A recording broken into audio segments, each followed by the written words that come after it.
और गरुड़ जी और काग भुषुंडी के बीच जो वार्तालाप है वो चर्चा चल रही थी हमारी।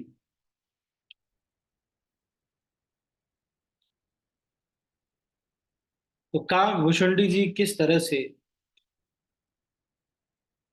काग भुषुंडी बने, इसके बारे में एक कहानी आ रही है।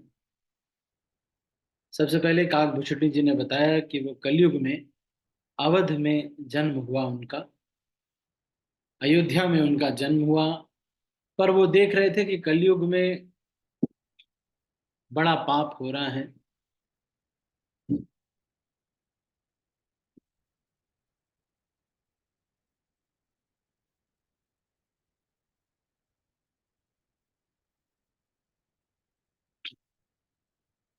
मेरे गुरुजी ने मुझे शिव जी का मंत्र दे दिया, लेकिन मेरे अंदर दंभ बहुत बढ़ गया और मैं हरि के भक्तों को और द्विजों को देखते ही जल उठता था और विष्णु भगवान से द्रोह करता था। गुरुजी मेरे आचरण देखकर दुखित थे। वे मुझे नित्य ही भली भांति समझाते, पर मैं उल्टे उन पर ही क्रोध उत्पन्न करता। दंभी व्यक्ति को कभी कोई नीति अच्छी नहीं लगती। गुरु नित मोहि प्रबोध दुखित, देखिया चरण मम, मोहि उपजई अति क्रोध, दंभ ही नीति की भावई।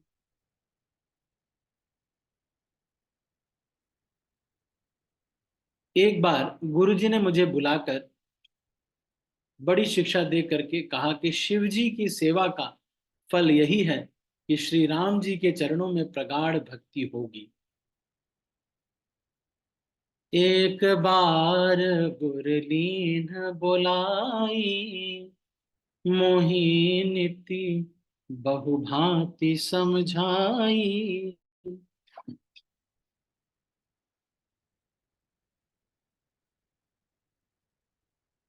भांति भांति से नीति समझाने के बाद मेरे गुरुदेव ने कहा मुझसे कि शिव जी का मंत्र जो मैंने दिया है, उस मंत्र के जाप का, शिव जी की भक्ति का यही फल है कि तुमको श्री राम जी के चरणों में प्रगाढ़ भक्ति होगी। एक बार गुर लीन बोलाई, मोहिनी बहु भांति सिखाई। शिव सेवा कर फल सुत सोई, अबिरल भगति राम पद होई। शिव सेवा कर फल सुत सोई, अविरल भगति राम पद होई। हे सुत, हे मेरे पुत्र सुनो। शिव सेवा, शिव जी की सेवा कर फल, हे पुत्र सोई, वही है, क्या है? अविरल भगति, मतलब निर्बाध रूप से भक्ति राम पद होई, राम के चरणों में होती है। रामचरितमानस ऐसा कहता है।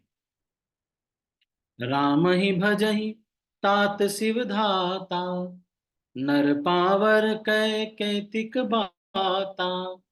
जासु चरण अज शिव अनुरागी, तासु द्रोह सुख चहसि अभागी।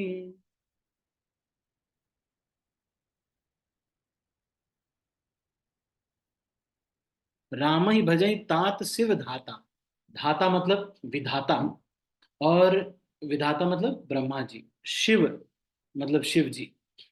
राम का भजन शिव जी और ब्रह्मा जी भी करते हैं। नर पावर कह कैतिक बाता।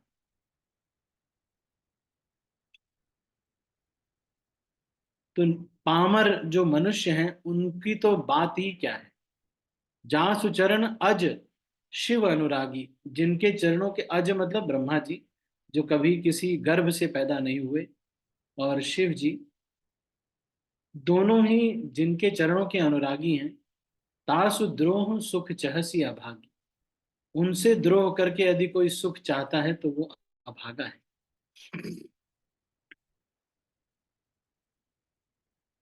हर कहूँ हरि सेवक गुरु कहेऊ, सुनि खगनाथ हृदय मम दहेऊ। अधम जाति में विद्या पाए, भयउ जथाहि दूध पियाए। गुरुजी ने शिव जी को हरि का सेवक कहा।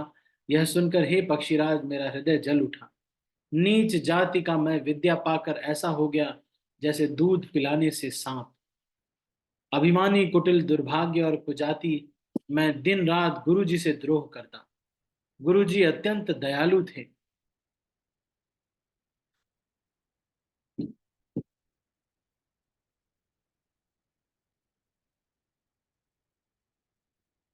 उनको थोड़ा सा भी क्रोध नहीं आता। मेरे द्रोह करने पर वे बार बार मुझे उत्तम ज्ञान की ही शिक्षा देते थे। नीच मनुष्य जिससे बड़ाई पाता है, वह सबसे पहले उसी को मारकर उसी का नाश करता है। हे भाई सुनिए, आग से उत्पन्न हुआ धुआं मेघ की पदवी पाकर उसी अग्नि को बुझा देता है। धूल रास्ते में निरादर से पड़ी रहती है और सदा लातों की मार सहती है, पर जब पवन उड़ाता है तो सबसे पहले वह उसी पवन को भर देती है और फिर राजाओं के नेत्रों और किरीटों पर पड़ती है। हे पक्षीराज गरुड़ जी सुनिए, ऐसी बात समझकर मनुष्य लोग नीच का संग नहीं करते। बुद्धिमान लोग, कवि और पंडित ऐसी नीति कहते हैं, दुष्ट से न कलह ही अच्छा, न प्रेम ही। सुनु खगपति अस समुझि प्रसंगा, बुध नहीं करहि अधम कर संगा। कवि कोविद गावहि असी नीति, खल सन कलह न भल नहीं प्रीति। उदासीन नित रहिय गोसाई, खल परिहरिय स्वान की नाई। मैं खल हृदय कपट कुटिलाई, गुरहित कहई न मोहि सुहाई।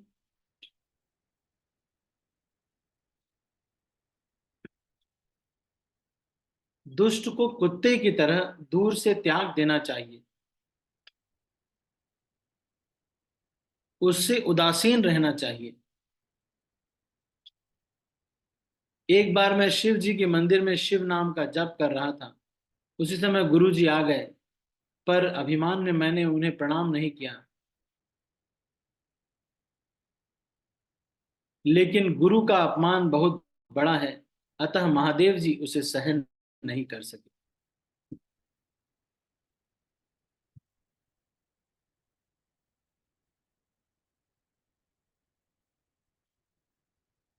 मंदिर में आकाशवाणी हुई कि अरे हतभाग्य, मूर्ख अभिमानी, यद्यपि तेरे गुरु को क्रोध नहीं है, वे अत्यंत कृपालु चित्त के हैं, उन्हें यथार्थ ज्ञान है, तो भी तू मूर्ख है। मैं तुझे श्राप दूंगा,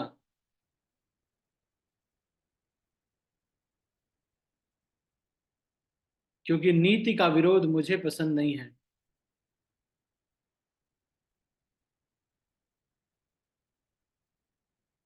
यदि मैं तुम्हें दंड न दूं तो मेरा वेद मार्ग ही भ्रष्ट हो जाए। मूर्ख गुरु से ईर्ष्या करते वे करोड़ों युगों तक रौरव नरक में पड़ते रहते हैं। फिर वे निर्यक योनियों में शरीर धारण करते हैं और 10,000 जन्मों तक दुख पाते रहते हैं। अरे पापी, तू गुरु के समान अजगर की भांति बैठा है। रे दुष्ट, तेरी बुद्धि पाप से ढक गई है। इस अधोगति को पाकर किसी बड़े भारी पेड़ के खोखल में जाकर रह, तू सर्प हो जा। शिव जी का श्राप सुनकर गुरु जी ने हाहाकार किया। मुझे कांपता हुआ देखकर उनके हृदय में संताप उत्पन्न हुआ। वे शिव जी से प्रार्थना करने लगे कि इतनी भयंकर गति इसको न दी जाए।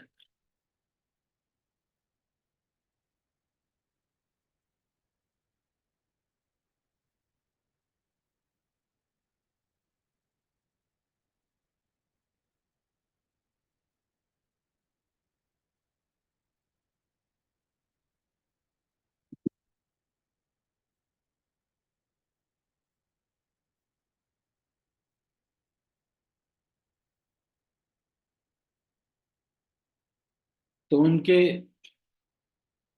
तो शिव जी से उन्होंने जब ये मांगा तो उन्होंने कहा कि इसे पहले तो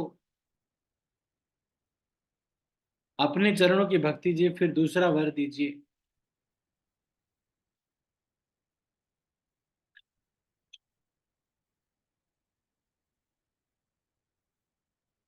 इस तरह से गुरु जी ने शिव जी से आग्रह किया तो शिव जी ने कहा कि ठीक है, इसका मैं श्राप हर लेता हूं।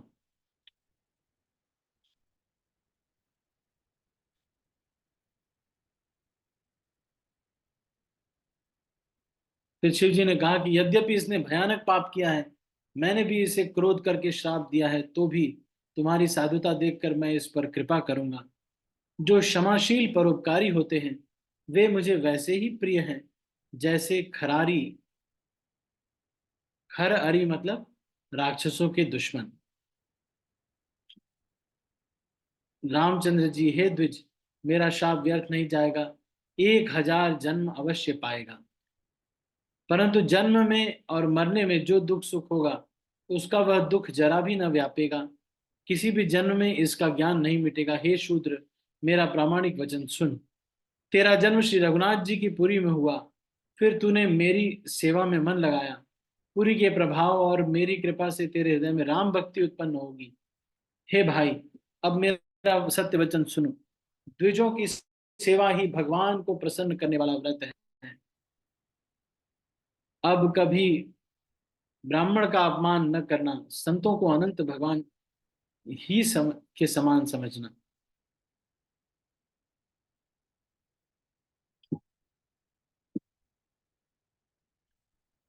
इंद्र के वज्र, मेरे त्रिशूल, काल के दंड और श्री हरि के चक्र में के मारे भी जो नहीं मरता, वह भी विद्रोह रूपी अग्नि से भस्म हो जाता है। एक ऐसा विवेक मन में रखना, फिर तुम्हारे लिए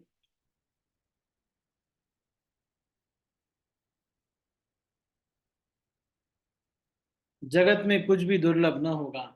मेरा एक और भी आशीर्वाद है कि तुम्हारी सर्वत्र अबाध गति होगी। शिव जी के वचन सुनकर गुरु जी हर्षित होकर ऐसा ही हो कहकर चले गए। फिर कुछ काल बीतने पर मैंने वह शरीर त्याग दिया।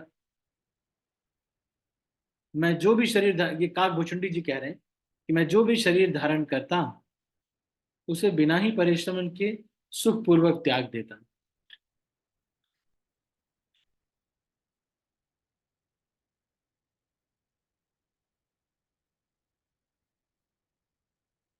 लेकिन मुझे मेरे गुरु जी का कोमल सुशील स्वभाव कभी भूलता नहीं।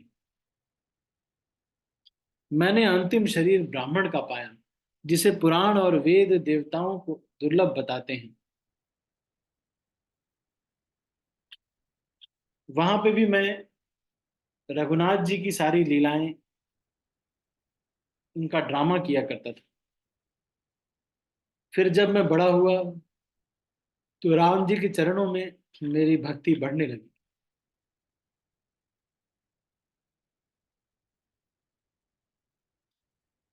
पिताजी मुझे पढ़ाना चाहते थे, पर मुझे राम जी के अलावा कुछ और सूझता नहीं था। तो फिर पिताजी का देहांत हो गया और मैं राम जी का भजन करने के लिए वन में चला गया। सारे ऋषियों महात्माओं को प्रणाम करता और वहीं भजन करता, और उन्हीं ऋषि महात्माओं से मैं राम जी की कथाएं सुनता।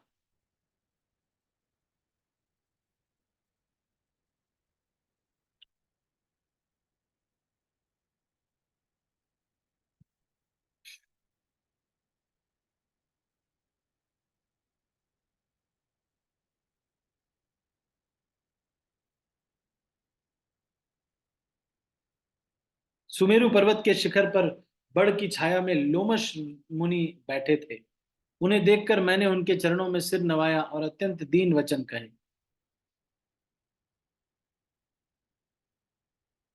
तो ये लोमश ऋषि वहां पे बैठे हुए थे। ये लोमश ऋषि वो हैं जो एक ब्रह्मा जी का देहांत होता है तो फिर उनके शरीर का एक बाल टूटता है और उनके शरीर पे भालू जैसे बाल है।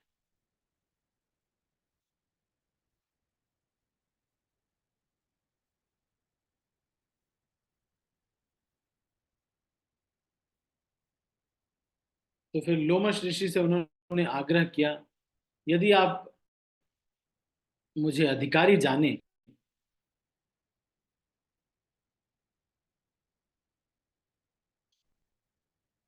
तो राम जी के बारे में कुछ कथा करें।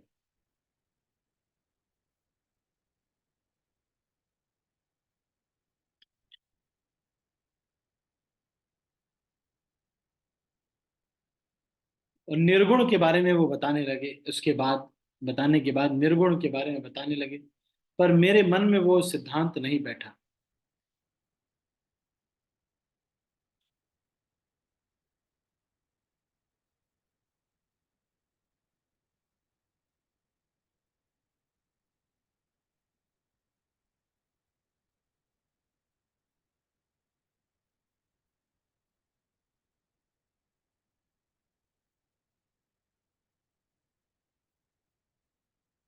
तो फिर मुनि बार बार क्रोध सहित ज्ञान का निरूपण करने लगे। तब मैं बैठा बैठा अपने मन में अनेकों प्रकार से अनुमान करने लगा।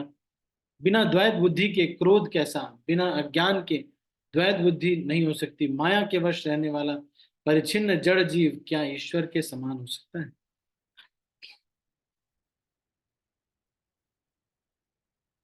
सबका हित चाहने से क्या कभी दुख हो सकता है? जिसके पास पारस मणि है, उसके पास दरिद्रता नहीं हो सकती।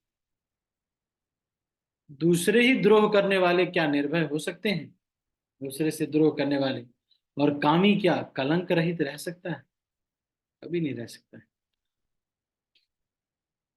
ब्राह्मण का बुरा करने से क्या वंश रह सकता है? आत्मज्ञान होने पर क्या कर्म हो सकते हैं? दुष्टों के संग से क्या किसी सद्बुद्धि उत्पन्न होती है? और पर गामी क्या उत्तम गति प्राप्त कर सकता है? तो इस तरह से ये बोल रहे हैं, बिना पुण्य के पवित्र यश बेकार है। जगत में क्या इसके समान दूसरी कोई हानि नहीं है। आदर के साथ मुनि का उपदेश नहीं सुनता था ये जो शिष्य था। जब मैंने बार बार सगुण का पक्ष स्थापित किया, तब मुनि क्रोध युक्त वचन बोले, अरे मूढ़, मैं तुझे सर्वोत्तम शिक्षा देता हूँ, तो भी तू उसे नहीं मानता और बहुत से उत्तर लाकर रखता है। मैं सत्य वचन पर विश्वास नहीं करता, कौवे की भांति सभी से डरता है। अरे मूर्ख, तेरे हृदय में अपने पक्ष का बड़ा भारी हट है, अतः तू शीघ्र ही कौआ हो जा। फिर वो जल्दी ही क्या हुए? कौआ हो गए।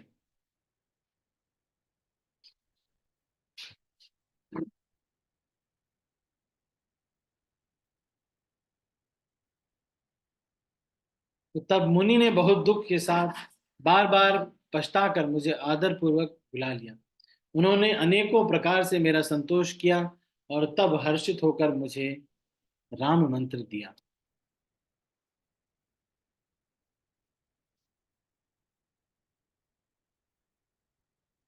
कृपा निधान मुनि ने मुझे बालक रूप श्री राम जी का ध्यान बतलाया। सुंदर और सुख देने वाला यह ध्यान मुझे बहुत ही अच्छा लगा।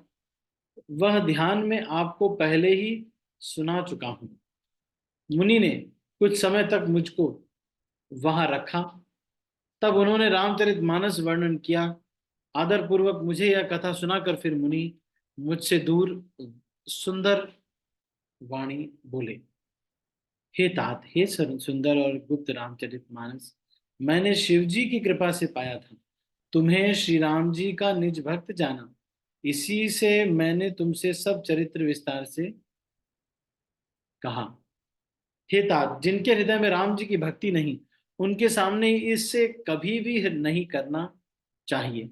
मुनि ने बहुत सी प्रकार से समझाया। तब प्रेम के साथ मुनि के चरणों में सिर नवाया। मुनीश्वर ने अपने कर कमलों से मेरा सिर स्पर्श करके हर्षित होकर आशीर्वाद दिया कि अब मेरी कृपा से तेरे हृदय में सदा प्रगाढ़ राम भक्ति बसेगी।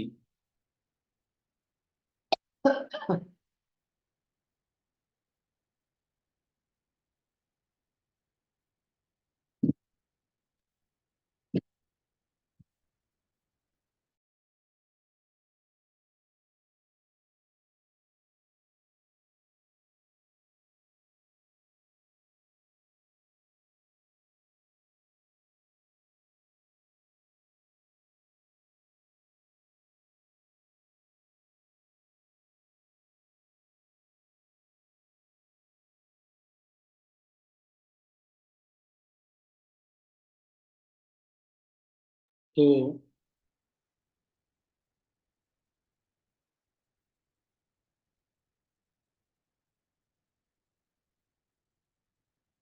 अ,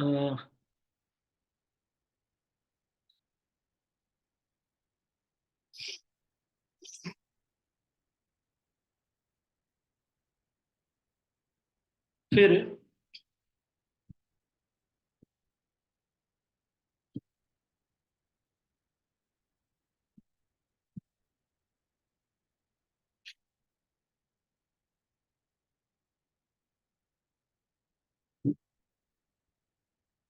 तुम सदा राम जी के प्रिय हो, ऐसा करके उन्होंने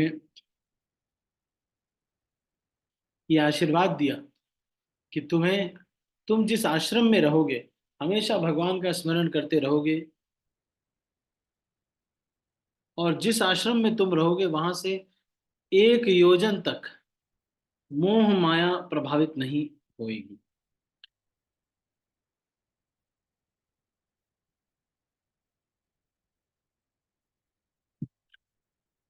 तुम उन सबको भी बिना ही परिश्रम जान जाओगे जो सबको बड़े कष्ट से प्राप्त होता है।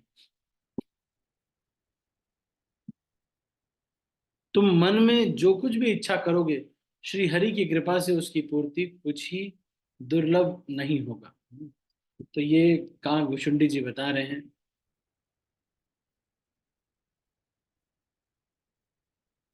और जैसे ही उन्होंने इस तरह से आशीर्वाद दिया, ऊपर से आकाशवाणी हुई, ठीक है, ऐसा ही होना चाहिए, ऐसा ही होना चाहिए। और फिर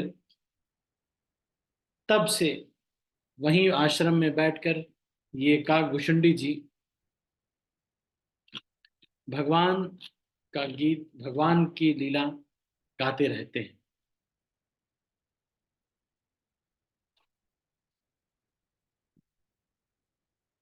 तो लोमश ऋषि ने मुझे श्राप दिया,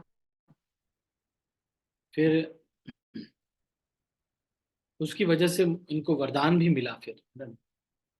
तो भजन का प्रताप तो देखिए, जो भक्ति की ऐसा ऐसी महिमा जानकर भी उसे छोड़ दे, केवल ज्ञान के लिए श्रम करते, वह मूर्ख घर पर खड़ी हुई कामधेनु को छोड़कर दूध के लिए मदार के पेड़ को खोजते फिरते हैं।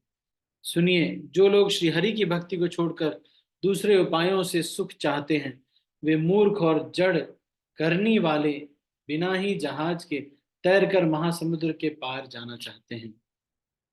हे भवानी, भुशुंडी के वचन सुनकर गरुड़ जी हर्षित होकर कोमल वाणी से बोले, हे प्रभु, आपके प्रसाद से मेरे हृदय में अब संदेह, शोक, मोह और भ्रम कुछ भी नहीं रह गया।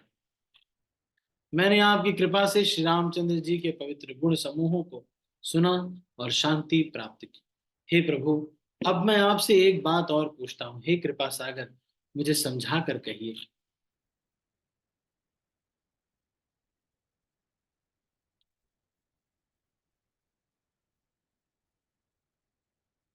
तो फिर काक भुशुंडी जी से गरुड़ जी ने यह पूछा कि हे कृपा के धाम, ये बताइए, ज्ञान और भक्ति में क्या अंतर है। तो काक भुशुंडी जी बड़े आदर से बताते हैं कि भक्ति और ज्ञान में कुछ भी भेद नहीं है, दोनों ही संसार से उत्पन्न क्लेशों को हर लेते हैं। हे नाथ, मुनीश्वर इनमें कुछ अंतर बतलाते हैं। हे हरिवाहन, सुनिए, ज्ञान, वैराग्य, योग, विज्ञान, ये सब पुरुष है। पुरुष का प्रताप सब प्रकार से प्रबल होता है। अबला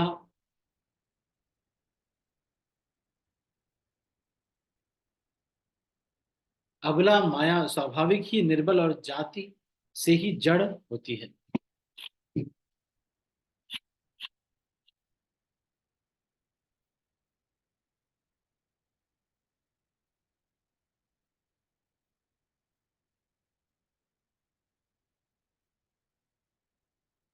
तो फिर इच्छा न पक्षपात कर कछु राखऊं, वेद पुराण संत मत भाषण।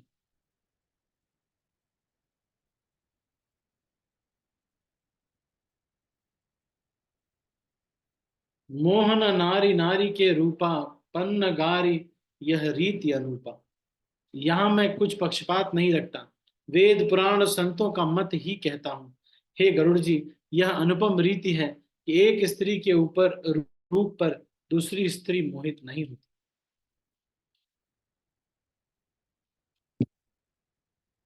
आप सुनिए, माया और भक्ति ये दोनों ही स्त्री वर्ग की हैं, यह सब कोई जानते न हैं, फिर रघुवीर जी को भक्ति प्यारी है।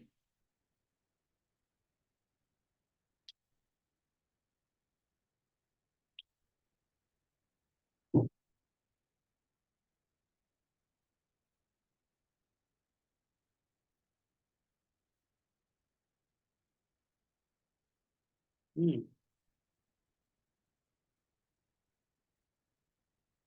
अब ज्ञान और भक्ति का भेद बताने के लिए वो एक कहानी सुनाने लगे। एक समय की बात है।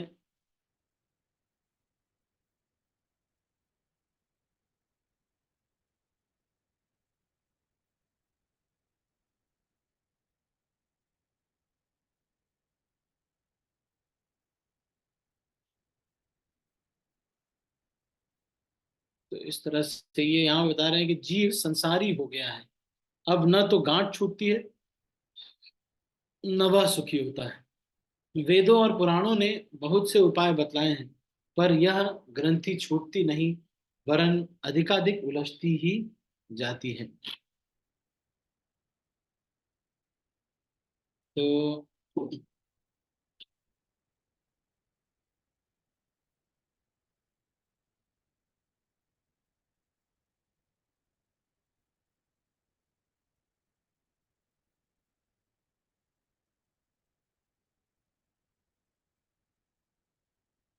हम्म, हे भाई, इस प्रकार परम धर्म में दूध दुहकर उसे निष्काम भाव रूपी अग्नि में भली भांति औटावें, फिर क्षमा और संतोष रूपी हवा से उसे ठंडा करें और धैर्य तथा शाम निग्रह रूपी जामन देकर। हम्म, तो इस तरह से ये यहाँ पे तपस्या के बारे में बता रहे हैं, उन्होंने किस तरह से तपस्या की।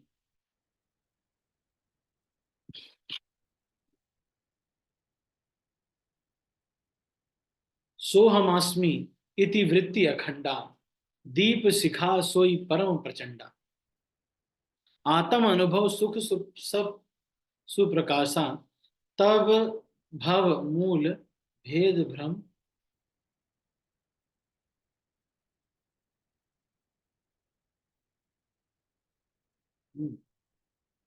यदि वह उस गांठ को खोलने पावे और महान बलवती अविद्या के परिवार मोह आदि का अपार अंधकार मिट जाता है, तब वही बुद्धि प्रकाश को पाकर हृदय रूपी घर में बैठकर उस जड़ चेतन की गांठ को खोलती है।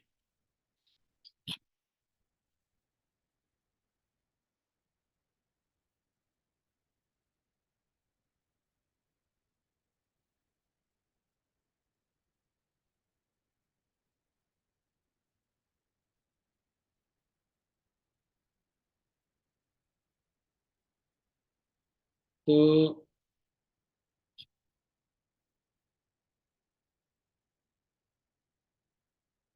ज्ञान का मार्ग दुधारी तलवार के समान मार्ग है। पक्षीराज, हे पक्षीराज, इस मार्ग से गिरते देर नहीं लगती। जो इस मार्ग को निर्विघ्न निभाह ले जाता है, वही कैवल्य रूप परम पद को प्राप्त करता है।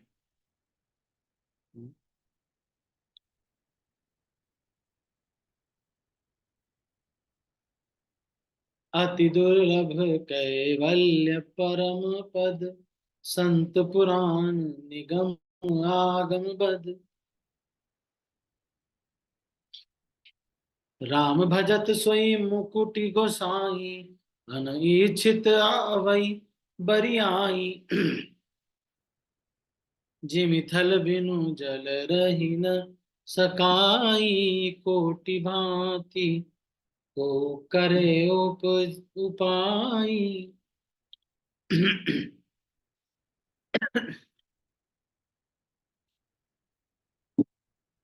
भोजन करिय त्रिविध हित लागी। भोजन किया तो जाता है तृप्ति के लिए, और उस भोजन को जठराग्नि अपने आप पचा डालती है, ऐसी सुगम तथा परम सुख देने वाली हरि भक्ति जिसे न सुहाए, ऐसा मूढ़ कौन हो।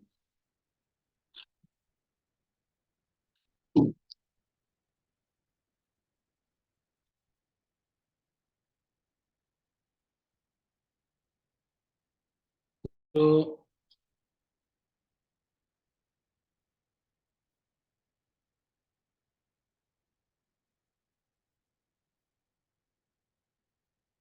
तो पक्षीराज गरुड़ जी फिर प्रेम सहित बोले, हे कृपालु, यदि मुझ पर आपका प्रेम है तो हे नाथ, मुझे अपना सेवक जानकर मेरे 7 प्रश्नों का उत्तर दीजिए। कौन कौन से प्रश्न? पहले तो ये बताइए कि सबसे दुर्लभ कौन सा शरीर है।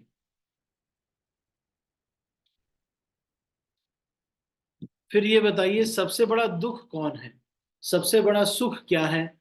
ये सब विचार करके संक्षेप में मुझे बताइए। तो वो कह रहे हैं कि सबसे बड़ा दुख क्या है, ठीक है, सबसे दुर्लभ क्या है। तो संत और असंत का मर्म जानते हैं, उनके स्वभाव, सहज स्वभाव का वर्णन कीजिए। फिर कहिए कि श्रुतियों में प्रसिद्ध सबसे महान पुण्य कौन सा है और सबसे महान भयंकर पाप कौन सा है।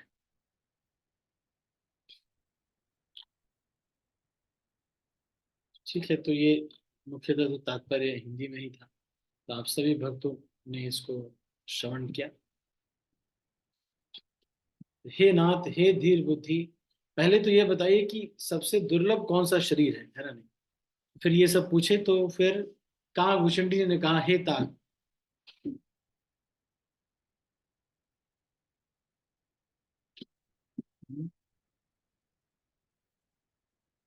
तो फिर क्या क्या बोल रहे हैं? मनुष्य शरीर के समान कोई शरीर नहीं, नर तन सम नहीं, कवनियो देही, जीव चराचर जाचत तेहि, नरक स्वर्ग अपवर्ग निसेनी, ज्ञान विराग भगति शुभ देनी।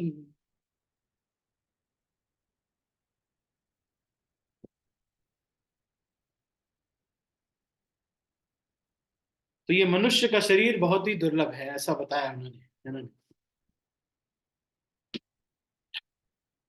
जो मनुष्य का शरीर धारण करके जो लोग हरि का भजन नहीं करते और नीच से भी नीच विषयों में अनुरक्त रहते हैं, वे पारस मणि को हाथ से फेंक देकर बादलों के कांच के टुकड़े ले लेते हैं।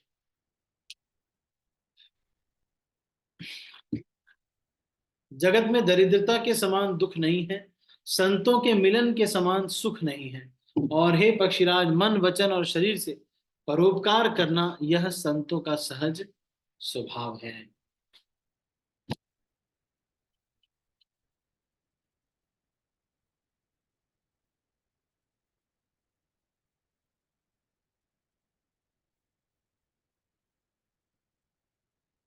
संत दूसरों की भलाई के लिए दुख सहते हैं और अभागे असंत दूसरों को दुख पहुंचाने के लिए।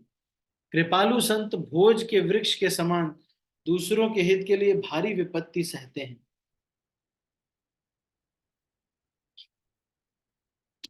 किंतु दुष्ट लोग सन की भांति दूसरों को बांधते हैं। पर संपदा विनाशी नास नसाही, जिम ससी हति हति।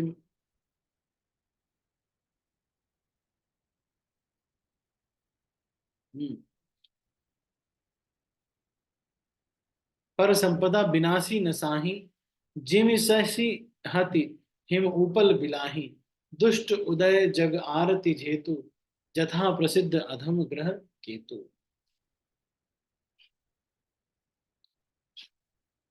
शंकर जी और गुरु जी की निंदा करने वाला मनुष्य मेढक बन जाता है अगले जन्म में। ये कह रहे हैं संतों का अभ्युदय होकर वेदों में अहिंसा का परम धर्म बताएगा, पर निंदा के समय तो ये कह रहे हैं कि हर गुरु निंदक दादुर होई, जन्म सहस्त्र पावतन सोई, द्विज निंदक बहु नरक भोग करी, जग जनमहि बायस, ससिर शरीर धरी। तो फिर जो अभिमानी जीव देवताओं और वेदों की निंदा करते हैं, वे रौरव नरक में पड़ते रहते हैं।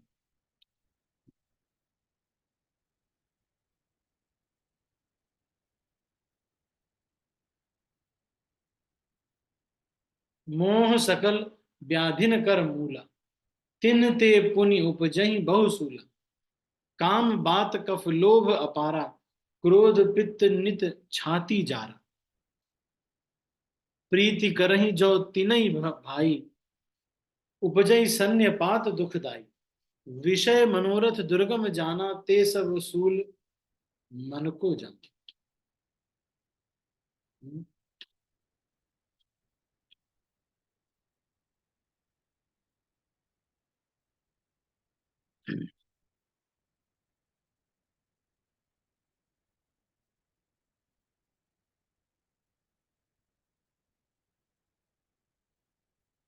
हम्म।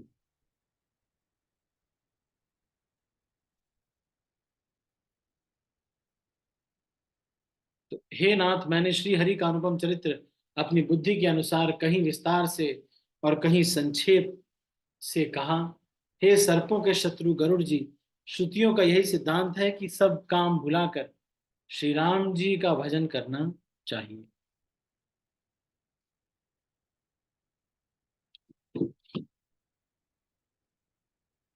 हम्म।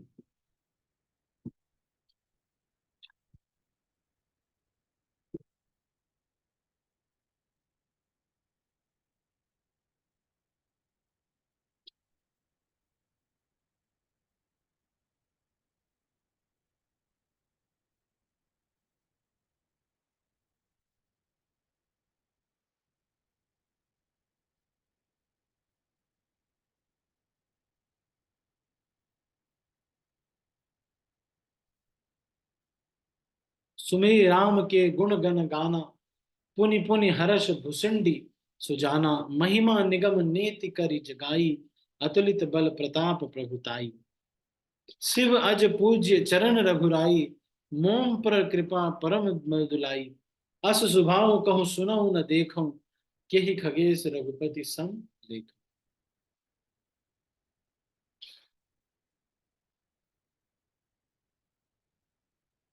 जासु नाम भव भेषज हरन, घोर त्रयसुर।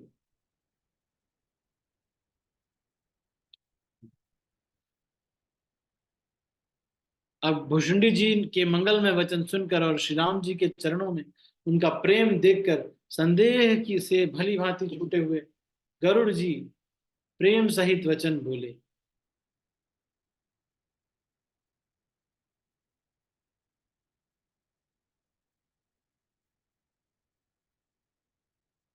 तो इस तरह से फिर कह रहे हैं कि मोह रूपी समुद्र में मत डूबो, मोह जलधि बोहित तुम भय, मोह कह नाथ विविध सुख दय।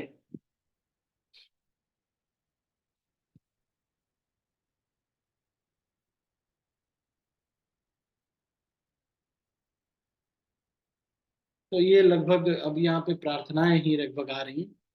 तो इसको मैं थोड़ा सा और पढ़ता हूँ फिर। संत हृदय नवनीत समाना, कहा कभी न पर कहीं न जाना। निज पर ताप द्रव्य नवनीता, पर दुख द्रवय संत सुपुनीता। जीवन जन्म सुफल मम भयो। हम्म। तब प्रसाद संशय सब गयो, जानेऊ सदा मोहि निज किंकर। मुनि पुनि उमा कहई बिहगंबर।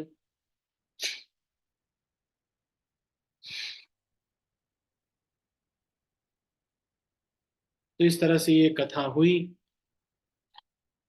फिर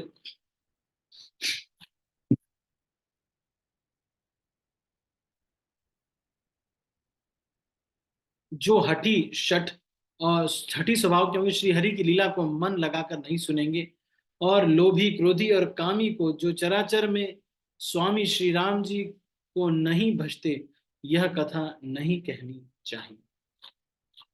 तो इस तरह से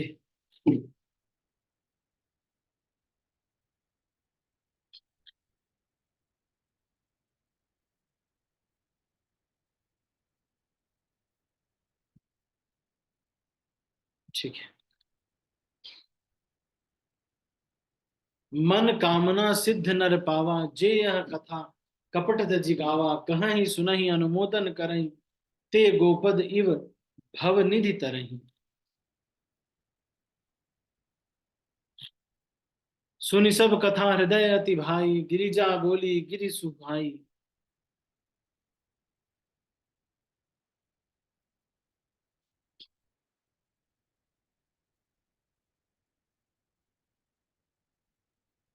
तो अभी हम इसको यहीं पर समाप्त करेंगे, अभी हमारा बहुत समय हो गया। इसके 20 एक श्लोक और थोड़े बचते हैं वैसे तो, लेकिन 1 मिनट मैं थोड़ा पढ़ लेता हूँ, शायद ये कंप्लीट हो जाएगा। अब ये संवाद सुन करके, जिसका भी जन्म मरण का अंत करने वाला, संदेहों को नाश करने वाला, भक्तों को आनंद देने वाला और संत पुरुषों को प्रिय ये भजन, ये रामचरितमानस ग्रंथ है। तुलसीदास जी कहते हैं, इस कली काल में योग यज्ञ जप तप व्रत पूजन आदि दूसरा कोई साधन नहीं है, बस श्री राम जी का ही गुण गाना और निरंतर राम जी के ही गुण समूहों को सुनना चाहिए।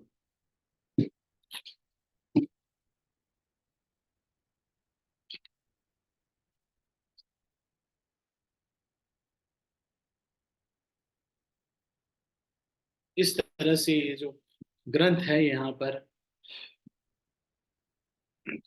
समाप्त होता है। श्री रामचरितमानस ग्रंथ की जय, श्रील प्रभुपाद की जय। तो यहाँ पर ये जो ग्रंथ है ये अब समाप्त होता है। तो इसी के साथ हमारी जो राम कथा है वो भी आज यहाँ पे समाप्त हो गई। हमने रेगुलर श्लोक बाय श्लोक श्री रामचरितमानस का अध्ययन किया।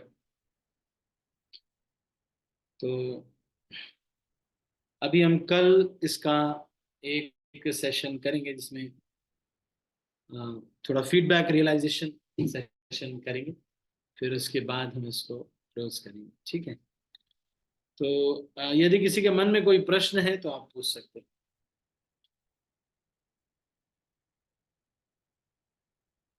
ठीक है, तो अभी हम इसको हरे कृष्णा प्रभु जी, धन्यवाद, प्रणाम। धन्यवाद, प्रणाम।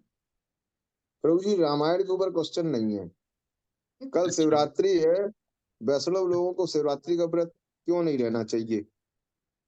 जो लोग रेगुलर रहते आए हैं, घर में प्रॉब्लम होगी, दिक्कत होगी, तो वो लोग रह सकते हैं, अगले दिन रह लीजिएगा, जैसे आज नहीं, एकादशी है। ऐसी कोई प्रॉब्लम नहीं है प्रभु जी जो है। हाँ, ऐसी कोई प्रॉब्लम नहीं है। अगर तो फिर आप मत रहिए, आप तो अपने घर के वो है, तो कोई ऐसी करने का विशेष वैसा जरूरत इसलिए नहीं है, क्योंकि सारे आचार्य लोग, जैसे महाराज लोग से लेकर के मंदिरों में भी आप देखेंगे फुल प्रसाद बनता है, एकादशी प्रसाद या व्रत प्रसाद नहीं बनता। व्रत का प्रसाद मंदिरों में नहीं बनता शिवरात्रि के दिन। अच्छा। हम्म, तो इस्कॉन के किसी भी मंदिर में नहीं होता पालन। जी। लेकिन अगर कोई पहले से कर रहा है, श्रद्धा उनकी बहुत है। पहले से तो हम भी कर रहे थे, हर साल करते थे जी। हाँ, तो आप कर सकते हैं, ऐसा कोई विशेष कोई प्रॉब्लम नहीं, अब कहते हैं लोग बाग नहीं करो, सब नहीं। ऐसा पूछ के। रोकने के लिए नहीं बोल रहे हैं, अगर आप करना चाहें तो कर सकते हैं।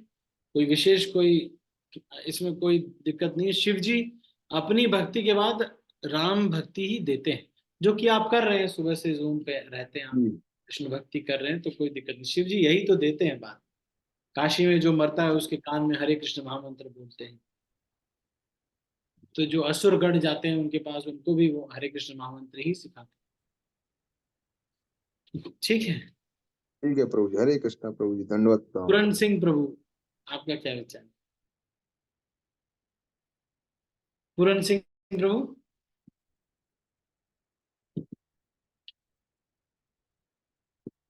पूरन सिंह प्रभु।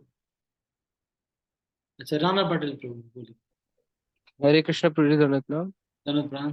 प्रभु जी, लोमस ऋषि ने काकभूषण जी को मतलब पहले लाइक इम्पर्सनलिज्म के बारे में बताया, फिर उन्होंने पर्सनलिज्म बोला तो उनको श्राप दे दिया, वो समझ नहीं आया प्रभु जी थोड़ा। हाँ, क्योंकि वो जब निराकार के बारे में बता रहे थे, तो वो भी एक एस्पेक्ट है, बैठ के सुन लेते तो ठीक रहता। हृदय में द्रोह टाइप का आने लगा, ये बहुत गलत हुआ। ठीक है ना? हाँ, ये यस प्रभु जी। ठीक। ठीक है, तो अभी हम इसको यहीं पर समाप्त करते हैं। कल एक बार, कल फीडबैक और रियलाइजेशन सेशन होगा, थोड़ा बहुत रिवीजन भी करेंगे, उसके बाद फिर हम कल के बाद इस कथा को क्लोज करेंगे। तो कल लास्ट डे होगा। आप सब लोग आइएगा, थोड़ा अनुमोदन करेंगे और उसके बाद इसको क्लोज करेंगे। ठीक है। आप सभी भक्तों का बहुत बहुत धन्यवाद। हरे कृष्णा। श्रील प्रभुपाद की जय। गौर भक्त वृंद की जय। निताई गौर प्रेमानंदे।